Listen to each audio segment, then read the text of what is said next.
ఈరోజు ఎంతమంది క్రైస్తవులం దయ కలిగి దాతృత్వం కలిగి మనం జీవిస్తున్నాం. మర్చిపోతున్నాం ఏంటో తెలుసా?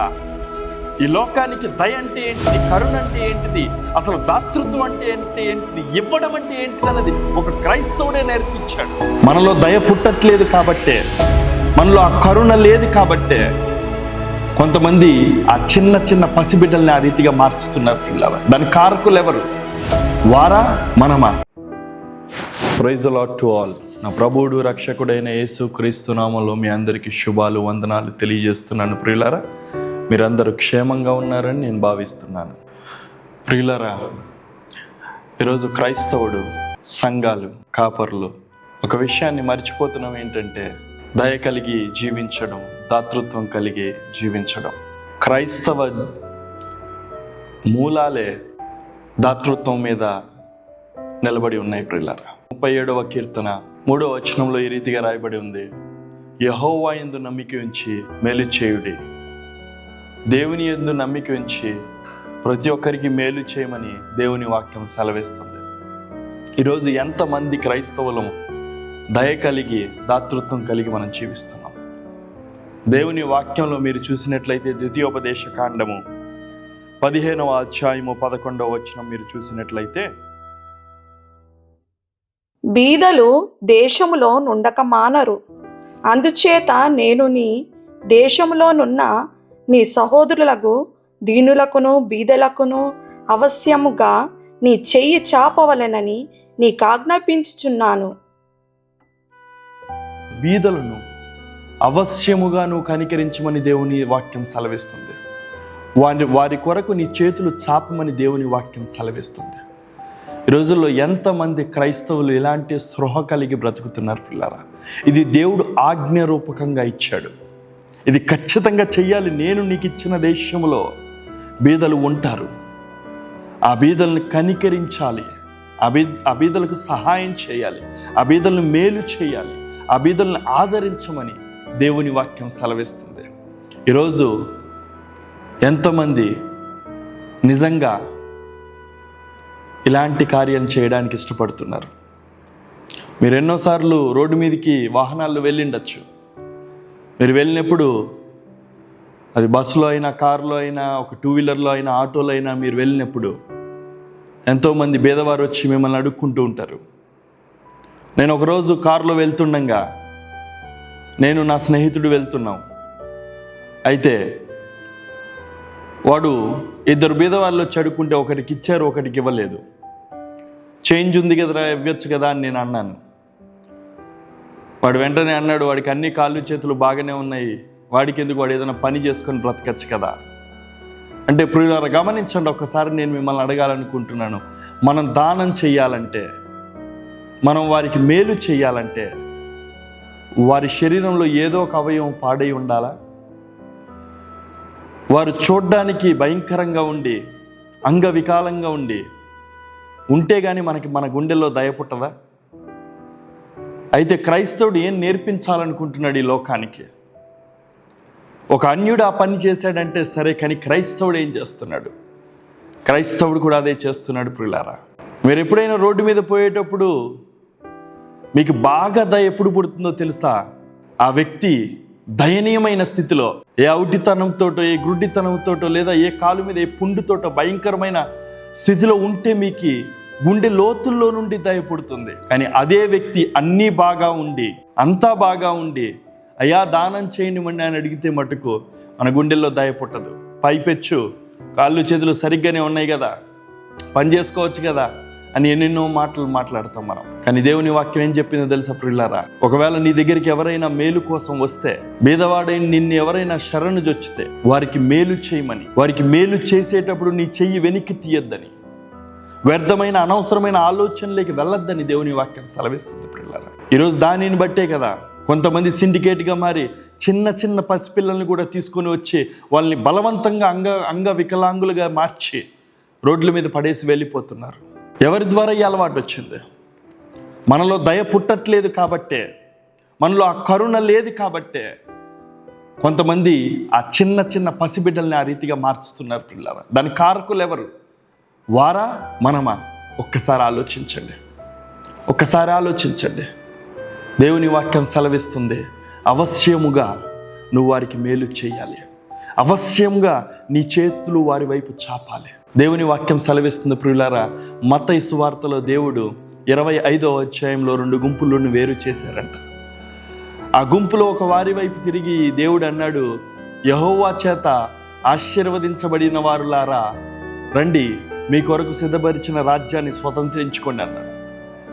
ఏంటి ప్రభువా, మేమేం చేశాం ప్రభువా అని వారు అడిగితే, నేను ఆకలిగొని ఉంటిని, మీరు నాకు అన్నం పెట్టి తిరిగి, నేను దప్పిగొంటిని, మీరు నాకు దాహము తీర్చి తిరిగి, నేను చెరసాలలో ఉంటిని, మీరు నన్ను చూడవచ్చి తిరిగి, నేను వివస్త్రునై ఉంటిని, మీరు నాకు వస్త్రాలు ఇచ్చారు అని వారి గురించి వర్ణిస్తూ వారు ఆశ్చర్యపోయి అన్నారు, ప్రభువా నువ్వు ఆకలితో ఉంటే, నువ్వు దప్పికొని ఉంటే, అయ్యా నువ్వు వివస్త్రుడివై ఉంటే మేమెప్పుడు ప్రభువా అవన్నీ చేసాం, మేము చేయలేదే అని చెప్పి ఆశ్చర్యంతో అడిగారంట వారు.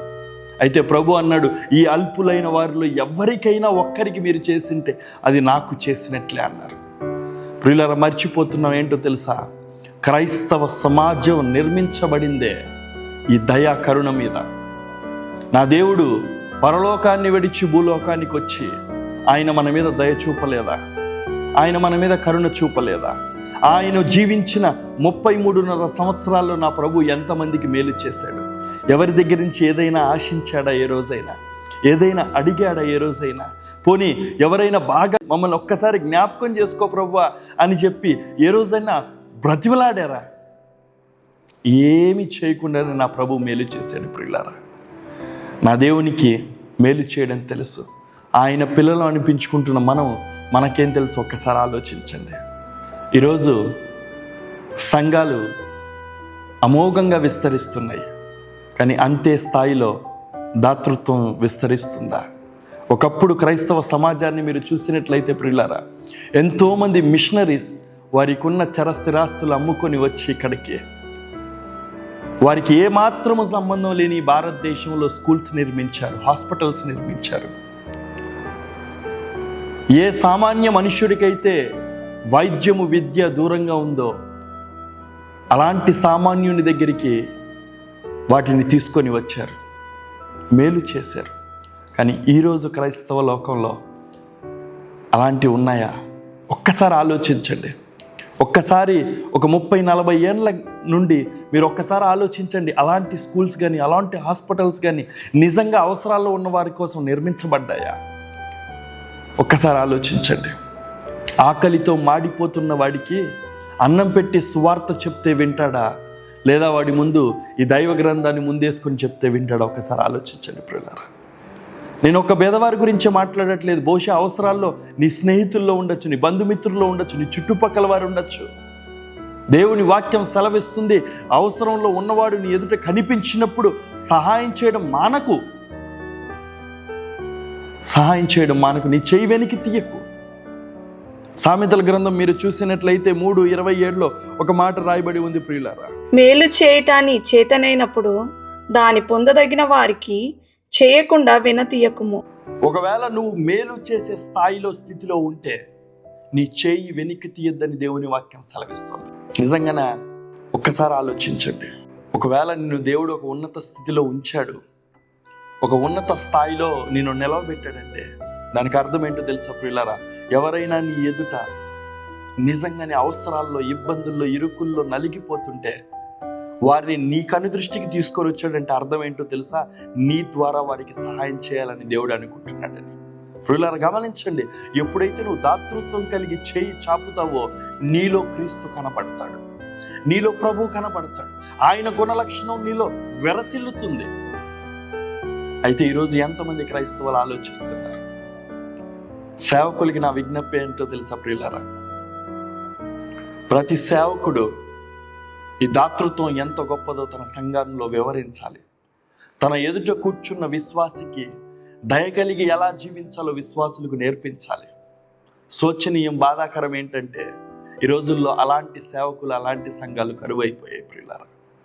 దాతృత్వం కలిగి ఇవ్వండి, విస్తరించి ఇవ్వండి అంటే సంఘాలకి ఇవ్వండి, సేవకులకి ఇవ్వండి అని చెప్పేవారే ఎక్కువ తప్ప, నాయనా నీ చుట్టుపక్కల కానీ నీ కంట్లో ఎవరైనా అవసరంతో ఉంటే నువ్వు చేయగలిగినంత నువ్వు చెయ్యి అని చెప్పే సేవకులు ఎంతమంది? ఏ ప్రతిఫలము ఆశించకు, ఏది ఆశించకు, దేవుడు ఖచ్చితంగా నీకు మేలు చేస్తాడు ఒక రోజు అని చెప్పే దైవ సేవకులు ఎంతమంది? ఏదైనా మేలు చేసేవో మర్చిపో, వెంటనే మళ్ళీ వారి దగ్గర నుంచి ఏ ప్రతిఫలము ఆశించకు. ఏదేదో వారు చేస్తారు, తిరిగిస్తారని ఆలోచించకు. నువ్వు చేయగలిగినంత చెయ్యి అని చెప్పే దైవ సేవకులు ఎంతమంది? ప్రోత్సహించే సేవకులు ఎంతమంది? పైపెచ్చు వాటికి స్పాన్సర్ చేయండి, వీటికి స్పాన్సర్ చేయండి అని చెప్పి అడిగే దైవ సేవకులు ఉన్నారే తప్ప. నేను ఒక మాట అడగాలనుకుంటున్నాను ప్రియులారా. కొన్ని వందల మంది, వేల మంది వచ్చే సంఘంలో ఏ సేవకుడికైనా తెలుసా తన సంఘంలో ఉన్న విశ్వాసుల్లో ఎంతమంది 3 పూట్ల భోజనం చేయగలిగే స్థితిలో ఉన్నారని? ఈరోజు సేవకులు మమ్మీ, డాడీ అని పిలిపించుకోవడానికి ఇష్టపడుతున్నారు. సంతోషం, మంచిది, పిలిపించుకోండి. కానీ నిజంగానే నువ్వు ఆ తండ్రి, తల్లి పాత్రను నిర్వహించగలుగుతున్నావా? నీ సంఘంలో ఎంతమంది 3 పూట్ల సంతోషంగా భోజనం చేయగలిగే స్థితిలో ఉన్నారు? ఎన్ని సంఘాలు తమ సంఘంలో ఉంటున్న విశ్వాసులను బట్టి అయ్యో వారి అవసరాలు ఏంటి, వారికి ఉన్న ఇబ్బందులు ఏంటి అని ఆలోచించే సేవకులు ఎంతమంది ప్రియులారా? సువార్త అంటే కేవలం మనం మీటింగ్స్ చెప్పడం, మెసేజెస్ చెప్పడం మాత్రమే కాదు. మనం మర్చిపోతున్నాం ఏంటో తెలుసా? ఈ లోకానికి దయ అంటే ఏంటిది, కరుణ అంటే ఏంటిది, అసలు దాతృత్వం అంటే ఏంటిది, ఇవ్వడం అంటే ఏంటిది అన్నది ఒక క్రైస్తవుడే నేర్పించాడు. క్రైస్తవుడు మటికే అది తిరిగి మళ్ళీ పునర్జీవింపజేయగలడు. క్రైస్తవుడు చేసినంతగా ఇంకొకరు చేయలేరు. అన్యమతస్థుల్లో చేయలేరని నేను అనట్లేదు, కానీ క్రైస్తవుడు దాంట్లో ప్రథమ స్థానంలో నిలబడతాడు. దాతృత్వం మన నరనరాల్లో, రక్తంలో ఇమిడిపోయి ఉండాలి. ఎందుకంటే అది నా దేవుడి నుంచి వచ్చిన గుణలక్షణం, అది నా ప్రభువు నుండి వచ్చిన గుణలక్షణం. ఈరోజు ఎంతమంది సేవకుల్లో అలాంటి భావన ఉంది ప్రియులారా? ఎంతమంది సేవకులు తమ విశ్వాసులకి ప్రోత్సహించగలుగుతున్నారు, చెప్పగలుగుతున్నారు, తల్లి దయ కలిగి జీవించండి, ఎవరైనా అవసరాల్లో ఉన్నవారిని చూసినప్పుడు చెయ్యండి, మేలు చేయండి అని ఎంతమంది బోధించగలుగుతున్నారు ఈరోజు సంఘాల్లో? ఇవ్వండి ఇవ్వండి ఇవ్వండి, సంఘాలకు ఇవ్వండి, మీటింగ్స్ పెడుతున్నాం, అక్కడికి వెళ్తున్నాం, ఇక్కడికి వెళ్తున్నాం అని అడిగే దైవ సేవకులే కానీ మన ప్రాంతంలో, మన సమాజంలో ఇలాంటి పరిస్థితులు ఉన్నాయి, మనం అందరం కలిసి చేద్దామని చెప్పే దైవ సేవకులు ఎంతమంది? మనం ఉంటున్న సమాజంలో అయ్యో నేను వెళ్తున్న రోడ్లో చాలా మంది అనాథులు ఉన్నారు, ఎవరైనా సంఘంలో ప్రేరేపించబడిన వాళ్ళు ఉంటే రండి సహాయం చేద్దాం కలిసి అని చెప్పే దైవ సేవకులు ఎంతమంది? అందరూ ఇలానే ఉంటారని నేను అనట్లేదు ప్రియులారా.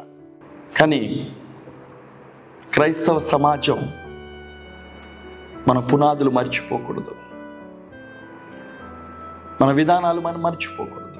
సువార్త విస్తరించిందంటే చాలామంది దాతృత్వం కలిగి వెదజల్లారు ప్రియులారా. సువార్త అంటే కేవలం ప్రసంగించడమే కాదు, అది క్రియారూపకంగా కూడా కనపడాలి. అది క్రియారూపకంగా కనపడాలంటే దేవుని వాక్యంలో ఉన్నది మనం చేయడానికి ఇష్టపడాలి. మన చేతులు చాపి ఇంకొకరిని ఆదరించగలగాలి, దీవించగలగాలి, వారికి మేలు దేవుడు నన్ను ఈ స్థాయిలో ఎందుకు ఉంచాడని నేను ఒకరోజు ఆలోచించాను ప్రియులారా. ఈ ఉన్నత శిఖరానికి నన్ను ఎందుకు నడిపించాడని నేను ఆలోచించాను ప్రియులారా.